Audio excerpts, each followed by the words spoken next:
ஒரு ஒரு வார்த்தையும் எப்படி உங்ககிட்ட வந்து பேசியிருக்கா பாருங்க. நீங்க சொன்னீங்கம்மா, அதே மாதிரி இல்லாம மேம் சொன்னாங்க, ஐ டு ஐ பார்த்து பேசணும், பேசுனாதான் நீ தொழில் அப்படின்னு அவங்க எவ்வளவு அழகா சொல்றாங்க. எனக்கே நிஜமா இன்னைக்கு வந்து ரொம்ப சந்தோஷமா இருந்துச்சு. நான் அனுப்புன 17 நாளுக்கு முன்னாடி அனுப்பின பிள்ளைய நல்லா பூஸ்ட் பண்ணிருக்கீங்க. வந்து 21, 22ல நீ 10,000 கெயின் பண்ண வச்சிருவேன். போனா B3ல விடணும், வேற யாருமே விடக்கூடாது.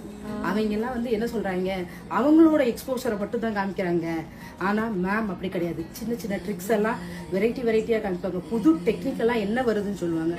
ஆனா நிறைய விஷயங்கள் வந்து உங்களை அவதான் ஃபர்ஸ்டே இருக்குது. நான் அப்படி பண்ணிடுவேன், இப்படி பண்ணிடுவேன், அதை செஞ்சிருவேன், இப்படி செஞ்சிருவேன், என் ஸ்டூடெண்ட்க்கு அது செய்வேங்கிற மாதிரி இருந்தது. பட் உங்களோட இது அப்படிலாம் இல்லை. நல்லா எனக்கு என்னவோ ரொம்ப பிடிச்சிருந்து ரொம்ப ரொம்ப நிஜமா அன்னைக்கு உங்களை சொல்றப்ப எனக்கு ரொம்ப ரொம்ப நீங்க அன்னைக்கு போனியா ஹாஸ்டல் போனப்ப அம்மாக்கு சொன்னியா சொல்லிட்டேன் மேம். நிஜமா சொல்றேன், நீங்க வீடியோல பார்த்ததுக்கும் இதுக்கும் ரொம்ப ரொம்ப